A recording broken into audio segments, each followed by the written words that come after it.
Welcome to Proclaiming Justice, a podcast from PJTN that focuses the light of truth on vital issues in today's headlines that impact every American. I'm your host, Laurie Cardoza-Moore, founder and president of Proclaiming Justice to the Nations, and I'm here to educate, motivate, and activate you to action. I want to arm you with the truth and the facts you'll need to fight and preserve our constitutional republic and uphold the Judeo Christian values our nation was founded upon. America is on the front lines of a battle for our Judeo Christian values. Our liberties and the future of our republic hangs in the balance as we watch the complete meltdown of society by a Marxist takeover, using disinformation and misinformation, especially in our children's classrooms. If we are going to win the war for our republic, it will require Christians and Jews, people of faith and people of conscience, to take our position on the wall and stand on our watch. We must not allow 1 inch of ground to be taken. It is for such a time as this that we have been raised up.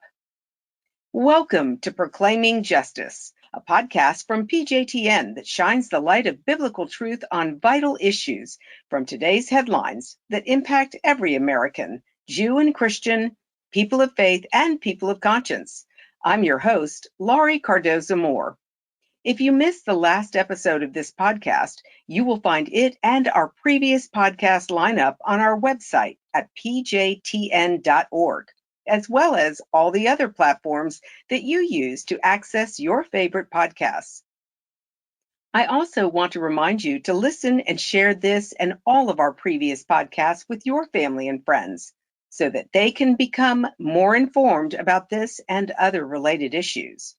Our goal at PJTN is to equip you to stand against the disinformation by taking back local control of your community and your children's and grandchildren's education.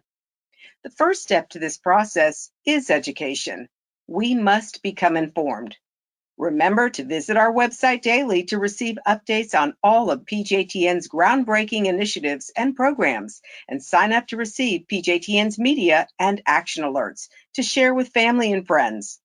You can also follow us on all the social media platforms at PJTN. As a PJTN watchman, your action could make all the difference in the success of our global mission to combat the enemy that is trying to rob our children of their future. So please help me spread this vital information today. In the Bible, we are commanded to teach our children the Word of God as stated in Joel chapter 1, verse 3. Tell your children about it. Let your children tell their children, and their children another generation. That's 3 generations who must be taught about God's covenant with Israel and their exodus from Egypt. Unfortunately, we have failed, and we are witnessing the evidence of that in our classrooms today. Our constitutional republic and its next generation of leaders are in jeopardy. There is a war being waged for the future of our nation's children, and the battle is America's classroom. Americans have been called to action, and PJTN is on the front lines. Our strategy starts county by county, state by state, to unmask revisionist history curriculum like Common Core and the 1619 Project, to reinstate curriculum containing foundational Judeo-Christian values, combat Marxist ideology and critical race theory in schools, and block anti-Semitism and Holocaust revisionism history in curriculum. So what can we do to take back local control of our communities? What are some actions that must be taken to reverse the course we are currently on? We are witnessing parents and citizens nationwide who are mobilizing to take back local control of their children's education. It was recently disclosed that the U.S. Secretary of Education, Cardona, asked the National School Board Association to draft a letter to him requesting that the Department of Education designate parents and citizens who attend school board meetings to hold local school board members accountable as domestic terrorists. In response, Attorney General Merrick Garland essentially issued a declaration of war in a memo to weaponize the FBI, including the criminal division of U.S. attorneys in 14,000 school districts across the U.S., addressing supposed threats against school administrators, board members, teachers, and staff, stating that the department will announce a series of measures designed to address the rise of supposed criminal conduct directed towards school personnel. Who is the target of the investigation? Parents and grandparents, moms and dads. It's not the FBI and Antifa who instigated the January 6th insurrection, murdered people in the streets of our cities, and destroyed public and private property. Nor is it the racist and anti-Semitic Black Lives Matter who launched a modern-day pogrom in Los Angeles. Have law-abiding citizens become the target of our U.S. Attorney General? From Virginia to Washington State and many points in between, Americans reject the indoctrination of our children with racist, anti-Semitic, anti-Judeo Christian, critical race theory, pornographic propaganda in our classrooms, and we will not be intimidated into silence. On this week's podcast, I have invited Donna Garner, former public school educator for 33 years, from elementary through college. She was appointed by President Ronald Reagan and George H. Bush on the National Commission on Migrant Education in the late 1980s and the 90s. Donna has served on the English Language Arts writing team for Texas when the TEKS education standards were developed for the public schools. She was also the lead writer of the Texas Alternative Document for ELAR when classroom teachers grew concerned about the lack of explicitness, grade level specificity, and measurability in the TEKS. Donna has also assisted with 2 other iterations of English Language Arts reading curriculum standards for the state of Texas in 2008 and 2017. She also served as a researcher for Scott and White's Hospital Worth the Wait abstinence education program under the direct supervision of a practicing OBGYN specialist. In the mid-2000s, she became the writer consultant for an online tutorial to help students ages 10 through 100 to learn English skills. Donna spends a great deal of time researching, writing, and publishing about political, social, and education issues, making that information available to the public. She was named as an Upton Sinclair Award winner in education and also serves as an education policy commentator for educationviews.org. Donna lost her lifelong sweetheart of 58 years a little over 3 months ago. They have 2 sons, 2 daughters-in-law, and 5 grandchildren. She continues to be an active member of her local church and is a supporter of many pro-family, pro-life groups and organizations. Ladies and gentlemen, we are honored to have Donna Garner with us today. Donna, welcome to Proclaiming Justice. Oh, I love your introduction, Laurie. I love what y'all are doing. What a wonderful mandate you have from the Lord above. And I know He's honoring exactly what you're doing. It's just wonderful. I'm really excited. Well, thank you. Well, I'm excited about all the work that He has called you to way before I ever got involved in the education issues. And to read not just your bio of the work that you've done, but also in the conversations you and I have had about these issues that we are facing in the classroom today. And, Donna, I started as a homeschooling mom, at my kitchen table with my children, teaching them. And then the Lord called me to defend Israel and the Jewish people against the rise of anti-Semitism. Never in a million years would I have thought that I would find myself at the front door or at the gates of the departments of education in states across this country. And of course, that's why you and I connected. But I would love to hear your story. How did you get involved in this in this issue on education? Well, first of all, let me say I'm a little bit ahead of you, Laurie, because I'm 80 years old. But I've been around a long time, and even though I've earned every one of those white hairs, I have to say that God is in control, and He always prepares us ahead of time in our lives for what's coming ahead. And so, we don't have to just say, oh, okay, I'm just going to go out, I'm going to do something. No. What we do is we let God show us in our hearts, maybe godly counselors around us, whatever. But He's mighty and He's powerful. He knows everything. We don't need to dream up what we can do to help. We just need to wait on Him, let Him lead and direct, and He just makes these marvelous connections, just the way you and I did several weeks ago. It was so exciting. And today, I even see another connection because my dear friend, Dr. Susan Berry, she's just written this wonderful article. And I think you've maybe posted it on your website. I don't know. But anyway, it's a great article about how our children, our young children, our little children are being so hurt by all the COVID lockdowns and the problems coming from what the federal government and the state governments are doing to our children. So, and she's written this great article. I found out she's working now. She used to write for Breitbart. Now she's writing for the Star News Network. And that's fantastic. Guess what? That's side of Tennessee. That's you guys. I'm so excited. So isn't that neat how God has just put us together today? And you had just called about her article. And here it is. She's writing for the Star News Network, which I think is a part of the Tennessee Star. So isn't that great?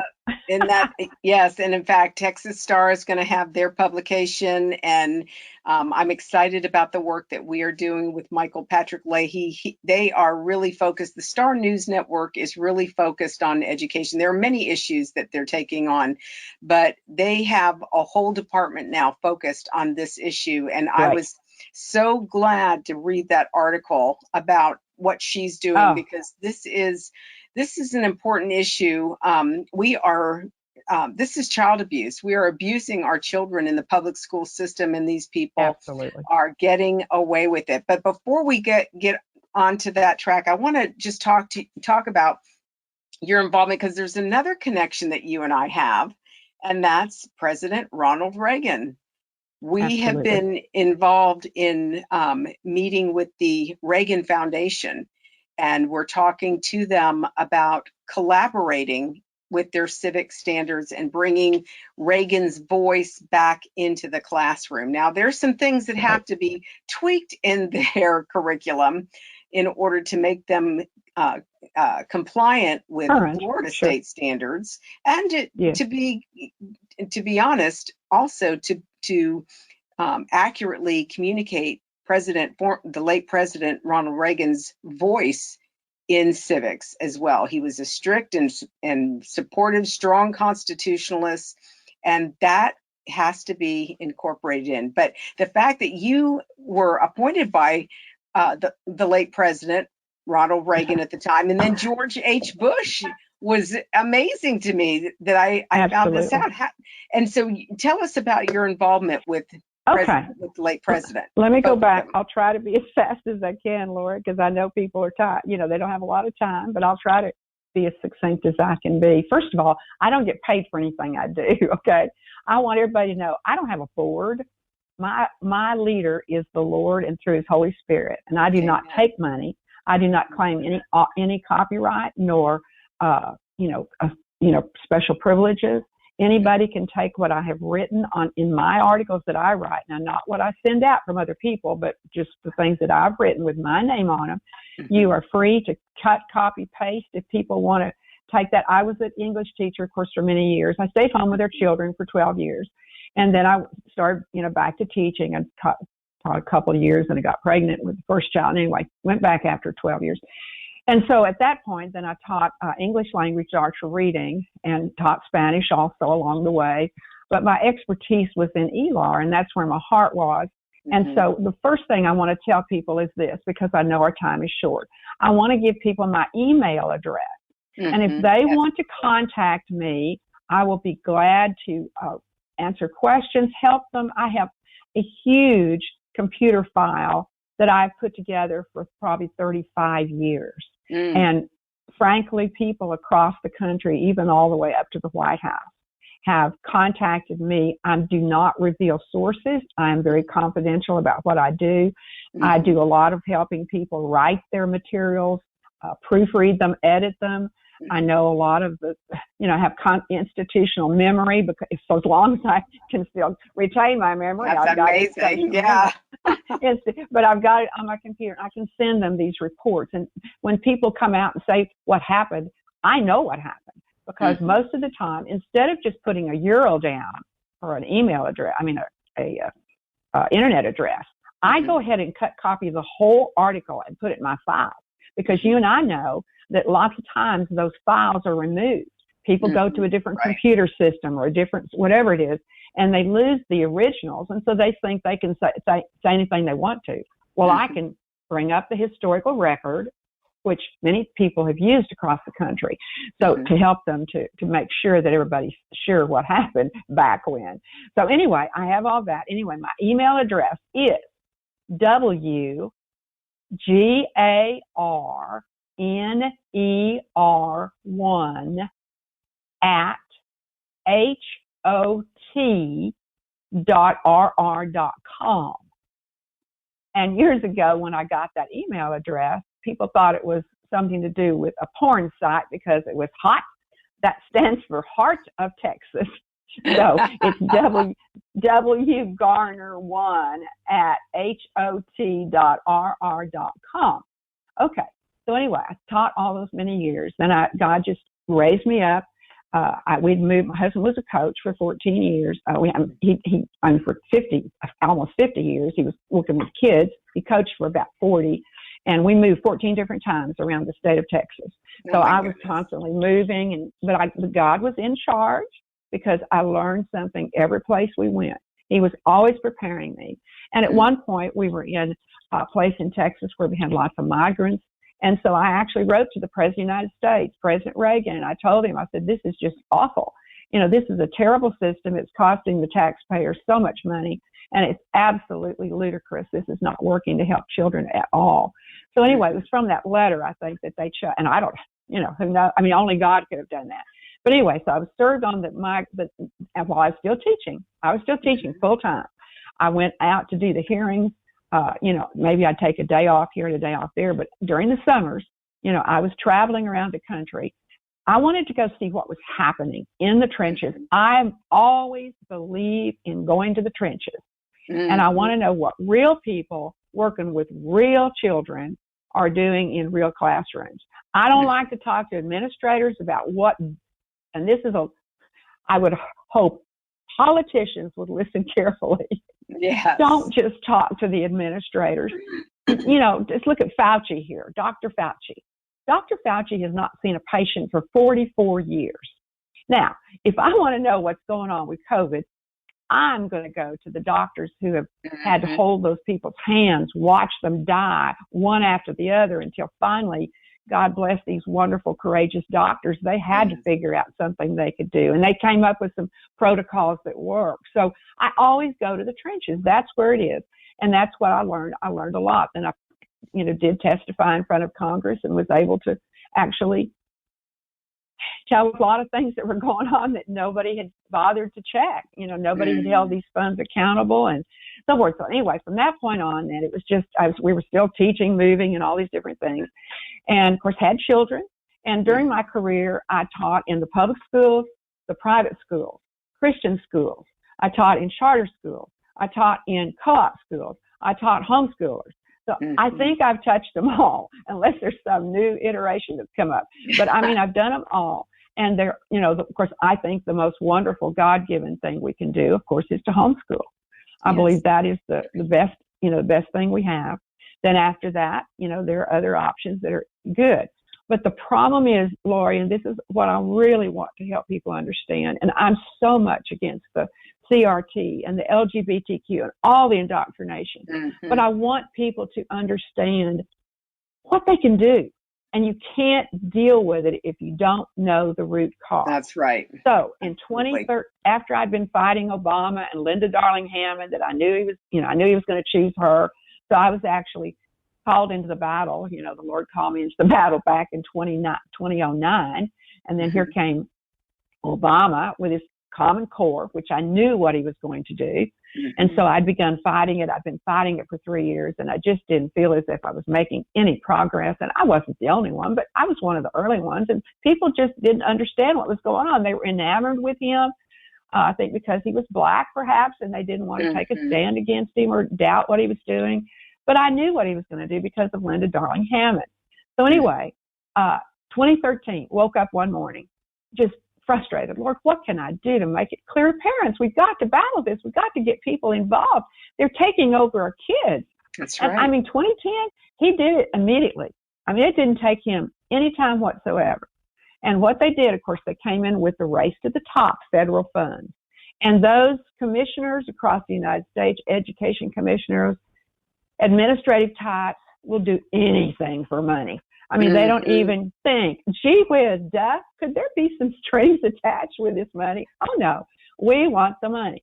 So they all signed up. I think it was I got to go back sometime and check.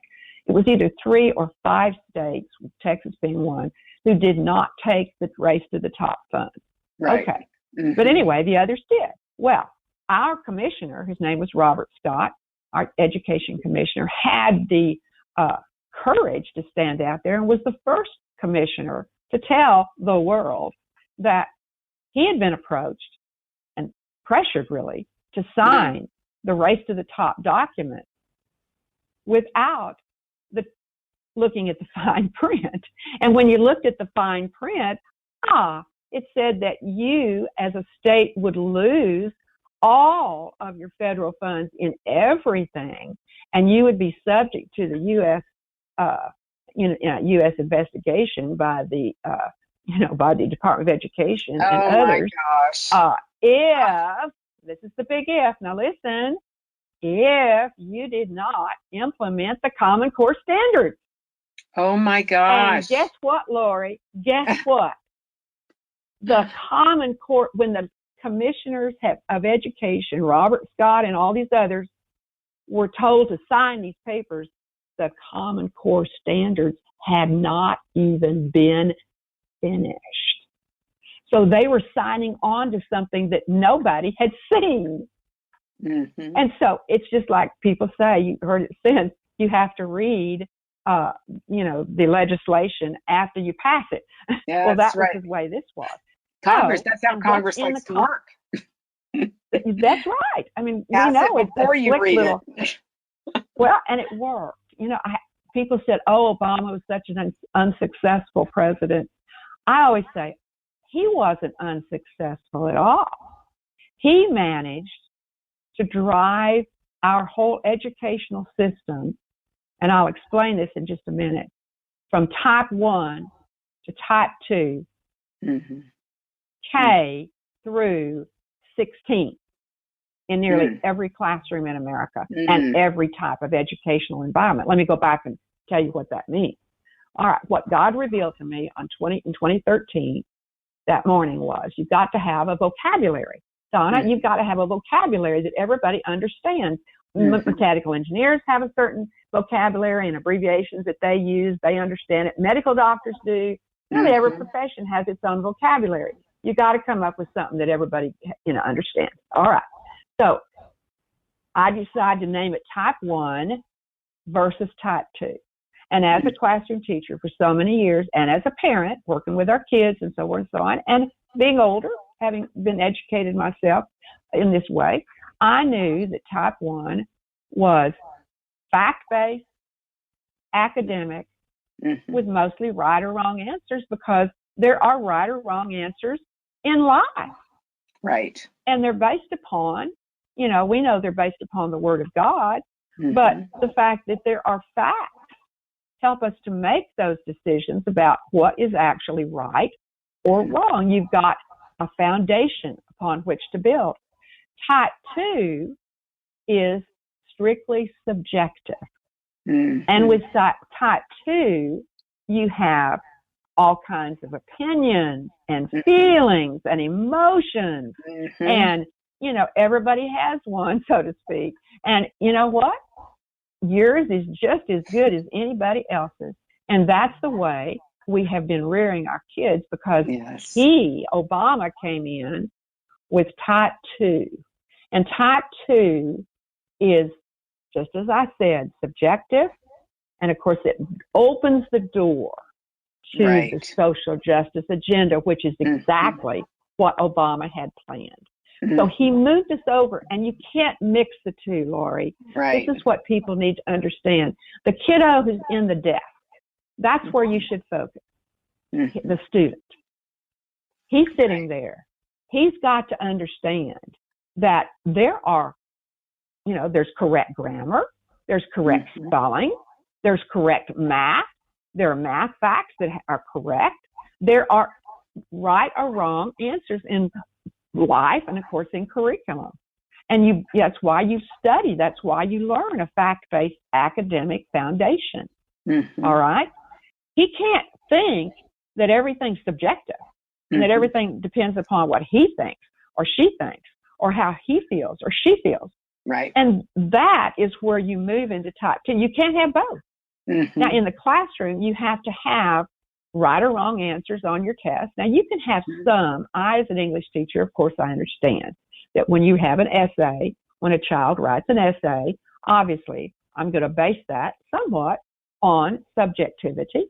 I generally would give them, the rubric, in other words, the things that I expect to see in the paper. But the bottom line is I'm going to base it pretty much subjectively. And but, there are many, many other ways in an English class with grammar. Grammar has right or wrong answers. Spelling does. Cursive writing. There are right or wrong answers when you're testing a child over pieces of literature, over, reading selections, and on and on. So even in ELAR, most everything else except for essays are going to be, things that are graded with right or wrong answers. And that's what we need. And so Obama, though, knew that he could, this is what he did. All the CRT that people are so upset about now because of, thank God, the good thing that came out of COVID. God can do anything. He can make something good even come out of COVID. And that was the fact that parents began seeing the curriculum. They saw what their kids were being taught, and they were horrified. It was Common Core type 2. And the problem, and this is what we have to make sure people understand, it is not. And these people that are going to school board meetings, I'm so proud of them for standing up. But what they must understand is it's not just in social studies. It's in Common Core. It is in every subject. It's in everything. It's in every reading selection. You get rid of the classics. You bring in this other junk that is full of the LGBTQ and all this other teenage genre. All right, then, you wipe out grammar. You don't worry about spelling. You don't teach cursive. None of that. No. You move into all this stuff where everything's subjective. And of course, a lot of the time, these kids have been spent learning how to organize, do community organizing. I mean, they're masters at it. They've had years to do it. And so what happened is, and then in the math problem, great opportunity for indoctrination. I mean, you read your kids' math problems. It isn't 2 + 2 anymore. I mean, it's something about the Holocaust or opinions, or if you had to if you had to create something or other, draw a picture of this problem. We don't particularly care about the right answer or the wrong answer. We have to have a picture. We got to have a some kind of graphic that they make. I mean, the whole thing is it was just a perfect feeding ground, and it cultivated the soil in our children's hearts, souls, and minds. And then they were perfectly ready. And this is what happened. And you can see it, Laurie, in your probably own family and in children in general. That's what's happened across the United States. First of all, we had to be tolerant. This is particularly talking about the LGBTQ and equity and diversity and that whole thing. Okay. So we needed to be taught to be tolerant. Well, of course, Laurie. I mean, as a Christian, I always taught my students from the day I first started teaching. I always treated every child with dignity. With I always, respect and dignity. Yes, like, that's loved them, and was trying to be a role model for my students. right. And when I saw kids being, mistreating each other, of course they needed to be tolerant and accepting and understanding. Of course. But with Obama's Common Core, I mean, now you're going to measure it. You're actually going to measure how well kids do these things. But anyway, That's right. so they had the pressure put on them to be tolerant. And that lasted for a couple of years.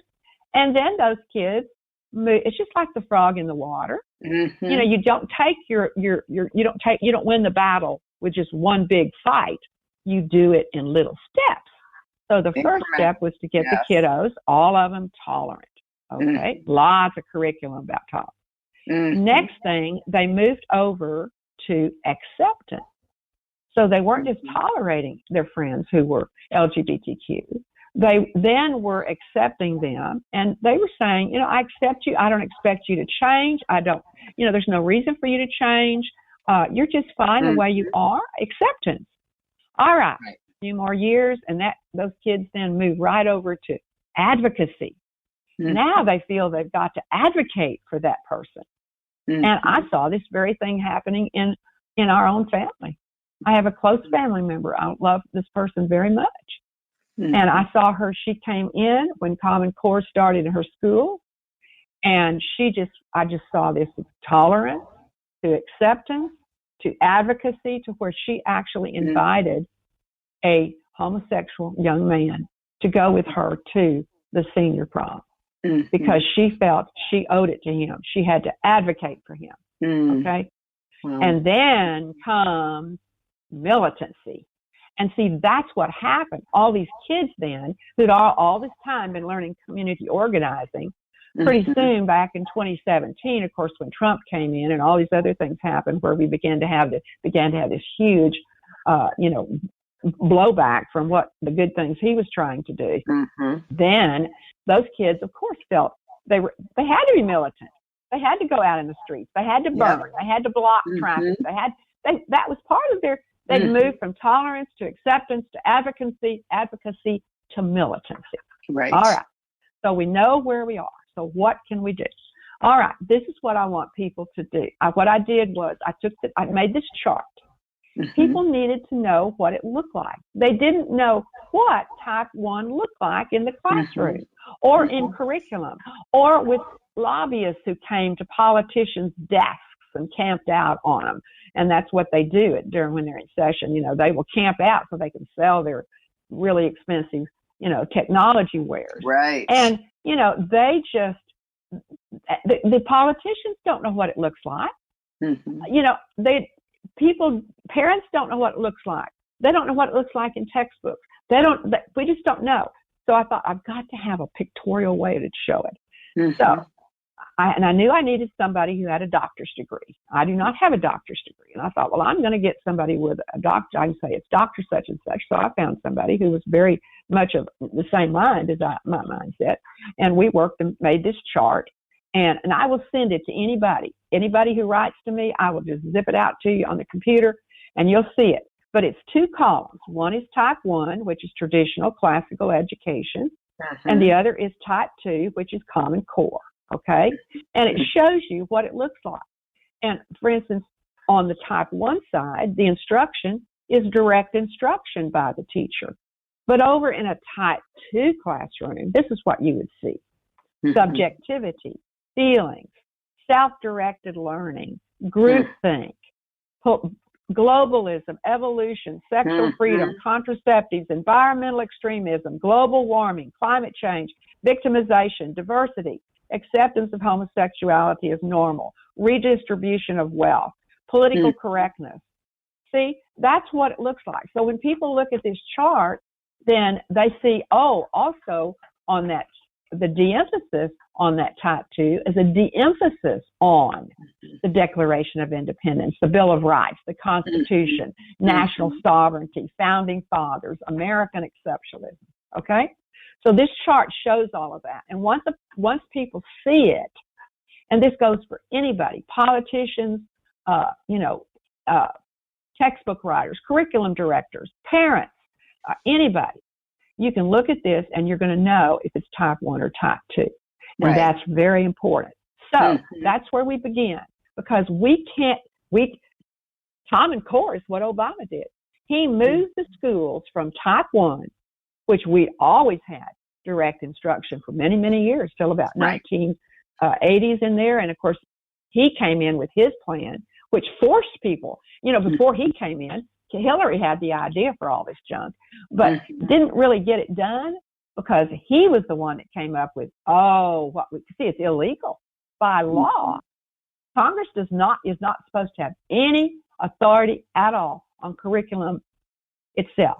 They can have authority over curriculum standards, and the state can have authority over curriculum standards, which are to tell teachers what.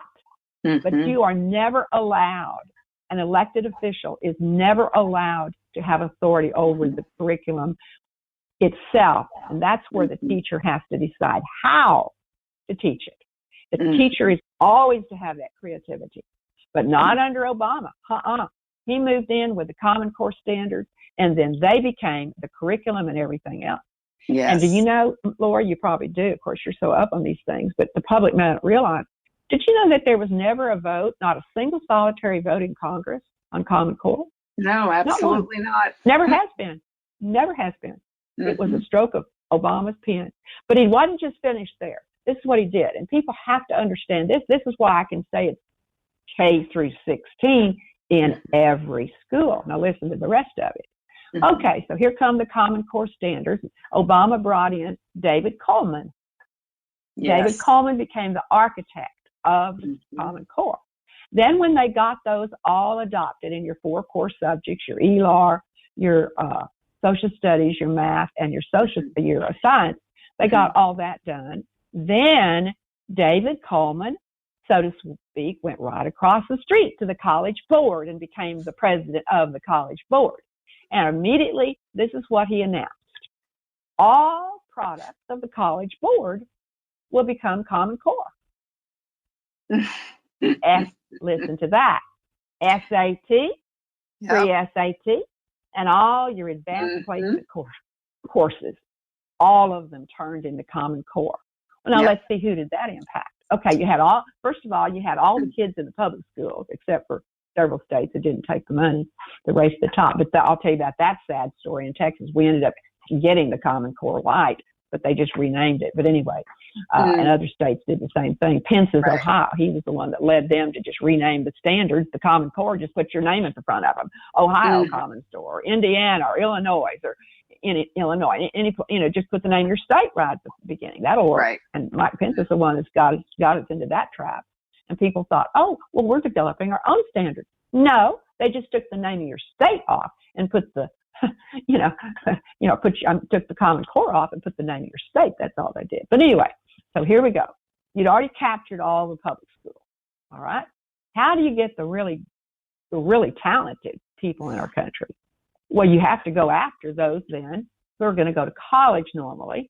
And so you go after the SAT and the pre-SAT. And this is the problem for the child, the student. A child who is taught type 1 philosophy of education knows there are right or wrong answers. Type 2 brings in all the subjectivity. So if you move the test questions on the SAT, where they're tied to subjectivity, then you can control the way that they're evaluated. The questions are evaluated. So kids who are trying to study for how to do, really well on the SAT, they don't have any choice. They've got to start having AP curriculum to get them ready for the AP test. They've got to start having instruction by either pay for it or schools started developing curriculum for the SAT and the pre-SAT to get kids ready for it. And it's all type 2 Common Core stuff. It's all the wrong philosophy. So that means that Obama stole the heart, mind, and soul of every kid in the public schools, in the private schools, because the private schools they do SAT, pre-SAT. They have advanced placement in your private school. That's right. I'm so glad you're bringing this up. Look at homeschoolers. Yeah, there's so many Look at parents who tell homeschoolers, me Lori. we've got our kids in private school. They're going to be okay. I said, no, your private Right, school is teaching this stuff right. too. Of Uh, course they are. Of course they are. And homeschoolers too, Lori, because the yeah, homeschoolers, they want to go to they want to get those, the advanced placement is good for them. They want yeah, to do well on that because they don't want to have to take the courses in college. And if they can test out on the AP test, then they don't have to pay for those tests when they get to college. And it is a way to save money. Families think that's a good thing. I'll put my kids in the AP. That's a great, I'll get them some AP courses. They can take yes, those online or at a testing center or a tutorial center, even if they're being homeschooled. So do you see what Obama yeah, did? He managed to get a hold of every kid, and not to mention you already had all those liberal leftists in college. Well, that's of right. course, they then, who had Hmm. been used to, if there were any at all, who were traditional, teaching traditional learning, professors who taught traditional learning, they had all these kids coming into their classes who were bald-faced about, saying, I don't believe you, Professor, when you said that. I don't Right. believe that's correct about global warming. I think you're wrong. I mean, the kids are very bold. Once they Yeah. think that they are their own little god, because they are, it's all subjective as to what they think and how they feel and what their emotions are, and they go through life like that. Well, they go right straight into their college courses that way. And Hmm. I have family members who teach in colleges, and they tell me it's just, they're just being questioned at every turn. Well, Well, I yeah. don't think you graded that right, Professor. I think you need to give me a better grade. George over here, look at his answer, and my answer is just as good as he. It's just, it goes on and on. So, bottom line, the only way I believe that we can change the direction of CRT or anything else, this whole educational environment, we have to go back to the foundation. And Yes. in our state, and I don't know what it's like in other states, I don't know what Tennessee has, but in our state of Texas, our Texas education passed by the legislature, which is supposed to uphold the Texas Constitution, Hmm. says that the foundation of education in our state is the curriculum standards. Well, in our state, we have elected state board members, and they are the ones that write the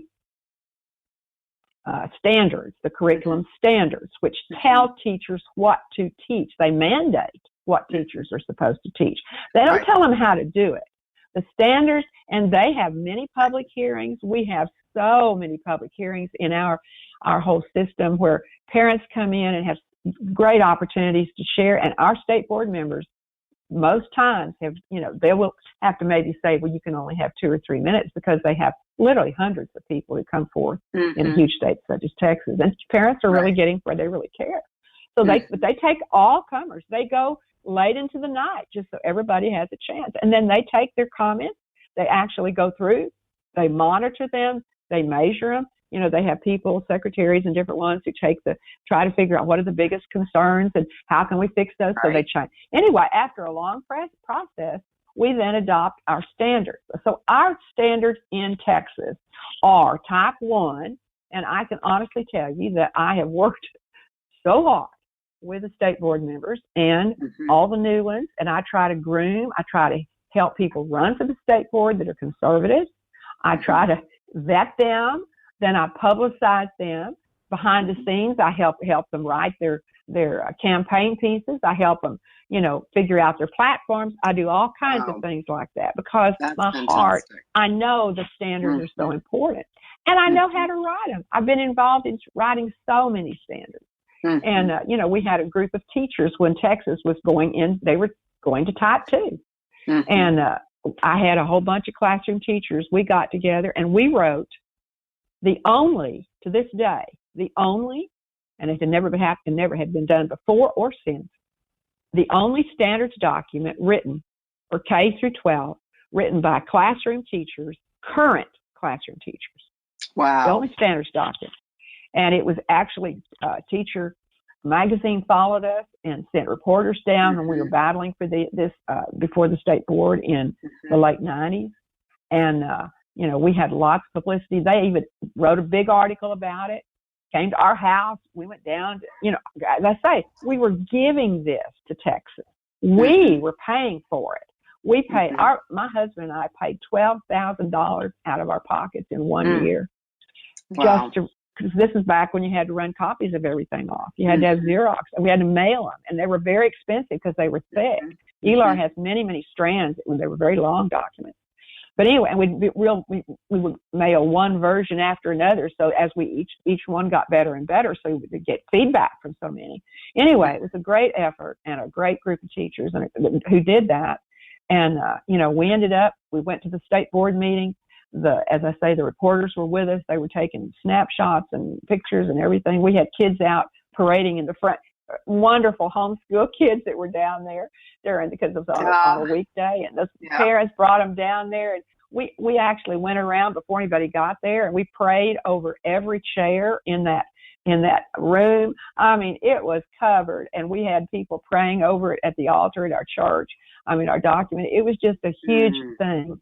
Wow. And as it turned out, Mike Moses was the commissioner of education. He was a true jerk. And he was a type twoer. He had gotten, the lobbyists had gotten to him, I'm sure, and they lured him off, and he became he then started, made a huge business out of recommending superintendents. And I mean, he's made a whole bunch of money out of what he did. Oh, I'm sure. He fixed it so I was not even allowed to present the final copy of our document called the TAD. It was called the Texas Alternative Document, TAD, and we were presenting it to the state of Texas because it was an alternative to the Type 2 that they were about to adopt. And he did not even let me present that. Oh, and they took the vote that day. He had hired a person who was supposed to be a real specialist on Robert's Rules of Order, and he was a specialist, all right. He knew how to get around the state board members and did it in such a slick way. They knew. Later they said, we could take him to court. He did, and they had all this. They'd done, it didn't do any good. They didn't have the money to do it. They were just absolutely exhausted after the whole thing. So anyway, we didn't get to present it. So, but anyway, we weren't over. We weren't over. But anyway, that was to just simply tell you that I had been involved in a lot of these different battles and a lot of these different things. And you can get involved. And how much time we got, Laurie? How are we doing on time? We've got about another 10 minutes, 11 minutes, so we're good. Yep. Okay. Well, you wanted me to tell, I think, some examples, some things that actually I'd been involved in, and I've told you a little bit. But one of the things that I did was we had, I'm not going to tell you the name of the school district, but I'm just going to be kind of generic, but you get the idea, I think. But what happened is we had a superintendent who was not very savvy, and so he had gotten a free document out of Washington State to teach students sex education, and he thought, free, this is wonderful. Oh, so he brought it back to our school district, and then he chose, and he was really good. He'd been a teacher in the system, and he knew who the what I call them shoe lickers, those that like to lick your shoes, and the ones in the teachers lounge who will, when the superintendent or the administrators walk in, they just are so nice and sweet, and it's just wonderful. And when they go out the door, they just turn on them and they'll start saying all these nasty things. Well, the one thing about me was I promise you, Laurie, I was obedient to authority. I never one single time went against the direct authority of my overseers, because I know that's scriptural. But what I did do was I did go and I communicated, and I always tried to go through the correct path, the correct steps that we've given to, get to the various levels to communicate. But my administrators always knew exactly where I stood, and they didn't ever have to wonder. And so I didn't stab them in the back. I mean, they should have respected me, but of course they didn't. I was a threat. But anyway, let's not talk about that. Okay, so what happened is, so here we go. I'm right in the middle now of working on a standards document, hundreds of pages of a standards document that one weekend. And they had announced that there was a copy of this curriculum over at the superintendent's office. One copy for the public. Because by law, they have to make the curriculum available to the parents. So one copy. And this thing had probably 12 to 1,300 pages in it, the stuff from Washington State.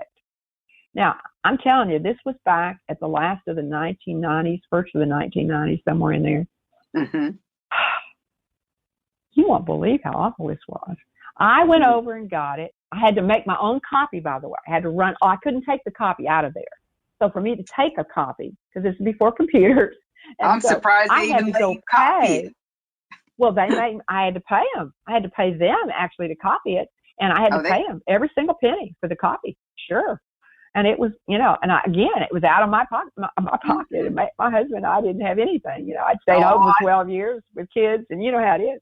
Anyway, what they tell me is copyright law. Yeah, what they tell me is copyright law, copyright infringement. We can't share that. You can't take that document.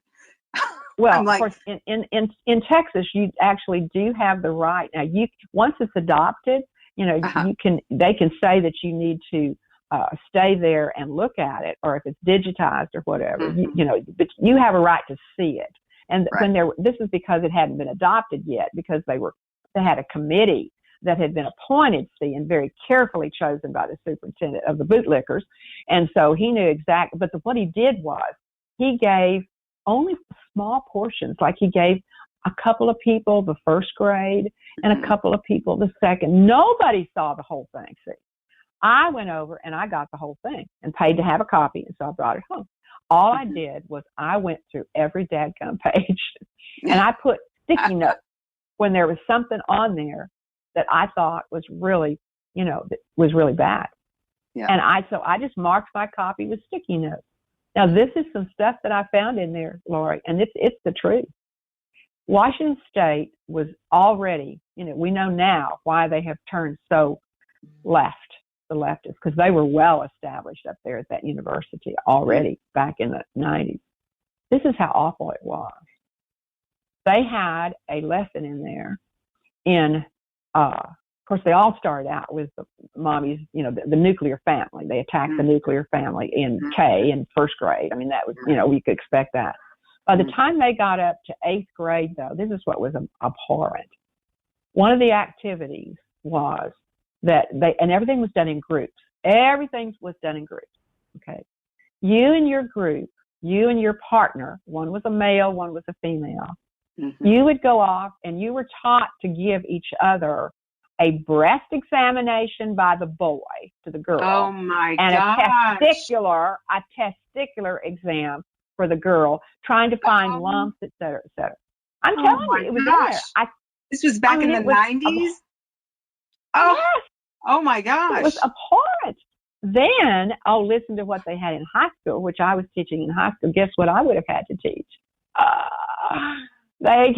This is back in the day of overhead projectors. So they had a pattern, a plastic thing in there, you know, a plastic layover on the, what do you call them? I forgot what we used to call them, but anyway, you'd put it on top of the projector, and the kids would see it, and they had scissors, okay, and then they were to cut this plastic form that was up there, created, I guess, draw it on the paper and then cut it. It was a condom.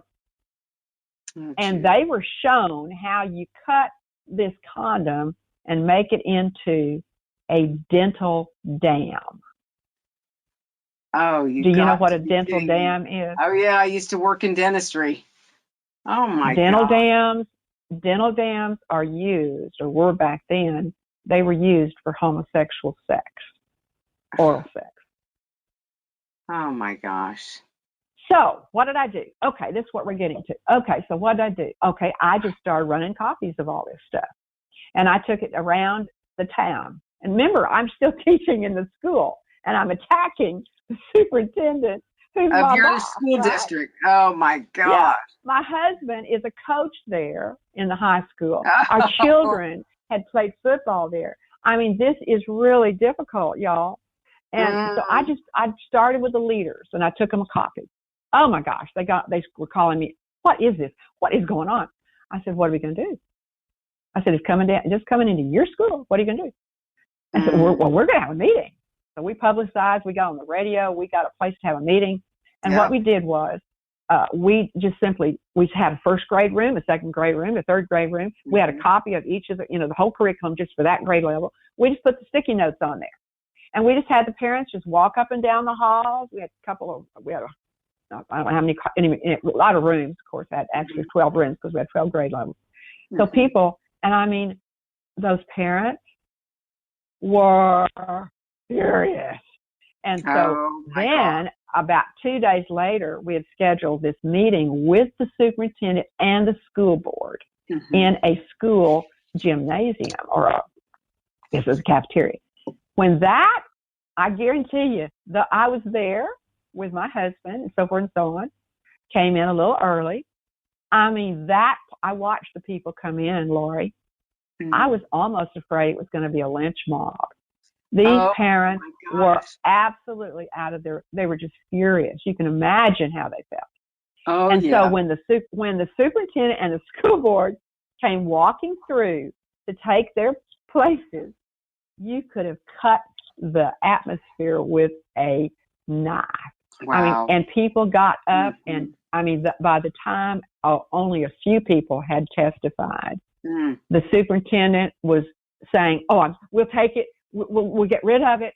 We'll start a new committee. Wow. We'll let somebody else choose the members of the committee. I mean, he was bowing. He did every single thing we had, the public demanded, and they were going to take his job, obviously, if he hadn't done all that. He was a goner. Yeah. And he didn't stay too long after that. But anyway, the good that came out of it was we actually did establish a really good committee. It became we got a federal grant. It was called McCap, and it was run by a wonderful, just a terrifically knowledgeable Christian lady. And she ran it. And then she helped put out really good curriculum for all the schools in our area, which I live in Waco, which is Central Texas. So she was the center. She could help. That was when they were giving a few. This was when George Bush was in office, George W. And he had provided, there's still tremendous millions that were going to what I call contraceptive education, millions. Some people call it comprehensive. I call it contraceptive education, which it really exactly is. What it anyway, but and he had just a few bucks going to, abstinence programs. But anyway, you could get some then. And of course, absolutely, when he left, then of course all the abstinence dollars were taken away. But anyway, there were some really good groups in Scott and White, which had that was when I worked in the mid 80s. I worked for Scott and White to help them develop their curriculum. And they had a wonderful OBGYN specialist, Dr. Shulock, who actually was an expert on condoms and contraceptives. Would you believe that? But the thing that made her so excellent, what made her so excellent was she knew all about it. She knew the failure rate. She knew how they were made and how faulty they were. She knew that if they did not cover all the vital areas, that there were STDs that could be spread very easily by through skin to skin contact when you're outside, anything outside the condom area. She knew all of that. So the good thing about her was she was an expert, all right, but she knew how their failure, their failures. And of course, I laugh because I think it's even on the CDC website today, there's a list of, I think it's maybe 6 or 7 steps that a person is supposed to do, a teenager, whoever's going to use a condom. You're supposed to go through these 6 or 7 steps, and they're very detailed. And the idea is that if you do this, that you're going to be protected if you're consistent and you use them correctly. Laurie, these steps, you and I, as mature adults, would never take the time to go through these. And and can you imagine these kids when their testosterone is at the highest level and they're in the back seat of a car, they're going to do the 6 or 7 steps. I mean, wash your hands first. Are you kidding me? These are the kids that don't even bring a pen to class, Exactly. They're going to forget the pen. Are they going to remember to do, in the heat of passion? It's such a stupid idea. But anyway, that's one of the things that I got involved in. How are we doing on time?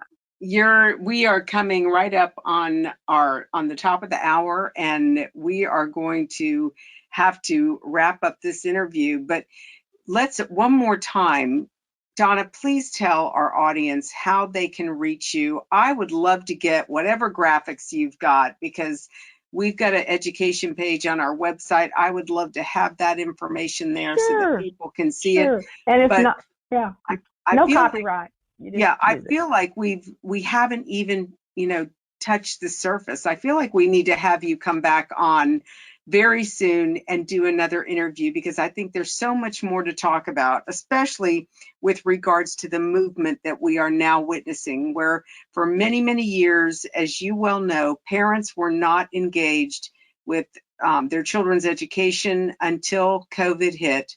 And now we are seeing parents taking back local control of their community.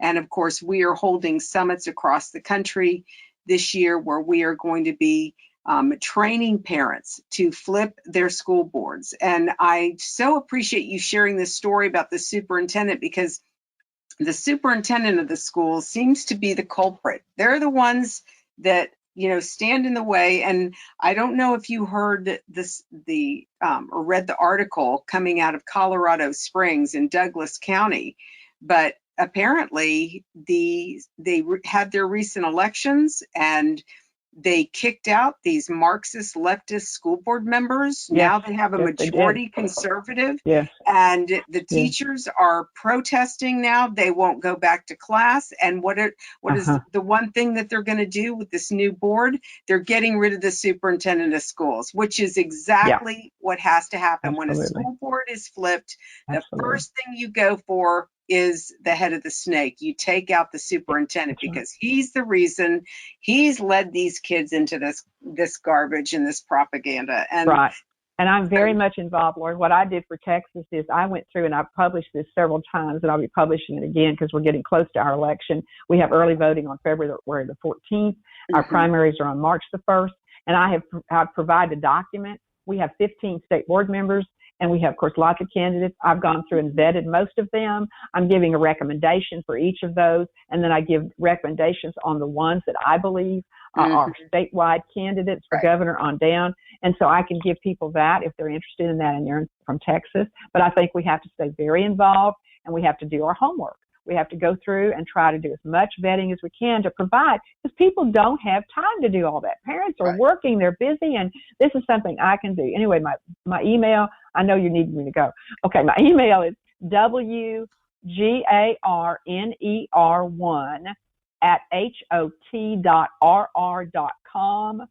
And if you will say in your email, all you have to do is put a little note at the top and say, I want, the type 1, type 2 chart, or I want the list of candidates in Texas. Just tell me what it is, and then if there's something else that you're looking for, if I can provide any other documentation on another subject, just tell me what your subject is. I may not have it, but I might, and I'm just always glad to send you anything I can, share. And as I say, I collect not just my stuff that I write. I mean, I publish, all the time on political, social, and education issues.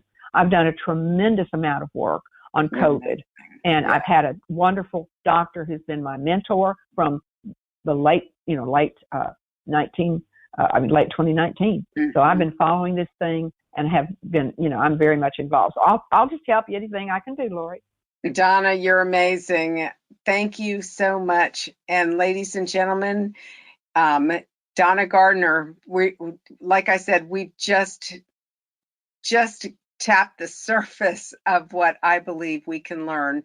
And we are so grateful, Donna, for your time to explain in great detail all of this information, to share some insight, because those of us who are coming up through the ranks, who are new to this, who are fighting this battle, you have given us such great history and background on the battle. Texas is an important state. And of course, in our campaign to take back America's children, Texas is one of the states that we are focused on, ladies and gentlemen, because Florida, Texas, and California are the largest purchasers of curriculum in the country. And if we can flip and make a difference in these 3 states, then the other states with smaller student populations will purchase what these states do purchase, because they can obtain it cheaper.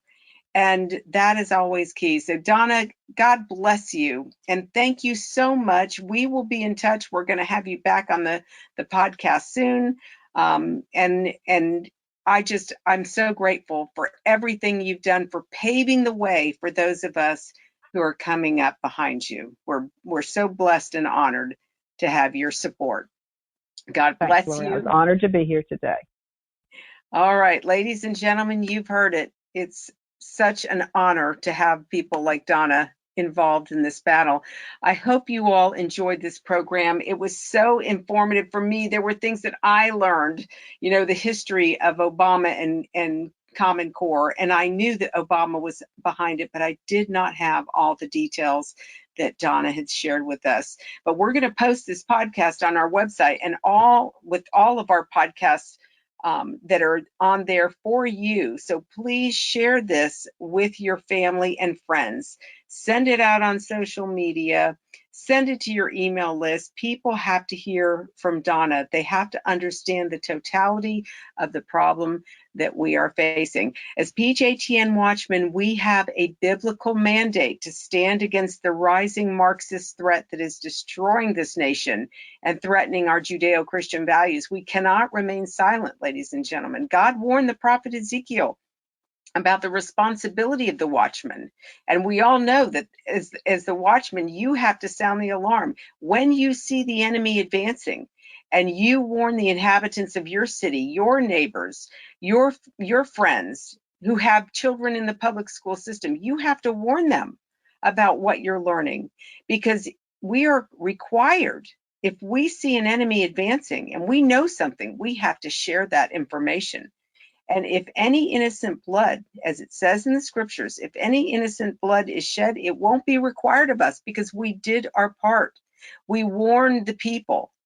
But if you know that the enemy is advancing and you're hearing about all of this and you fail to share this information, you will be held accountable.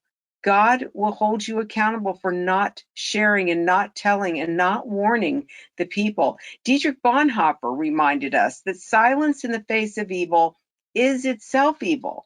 God will not hold us guiltless. Not to speak is to speak. Not to act is to act.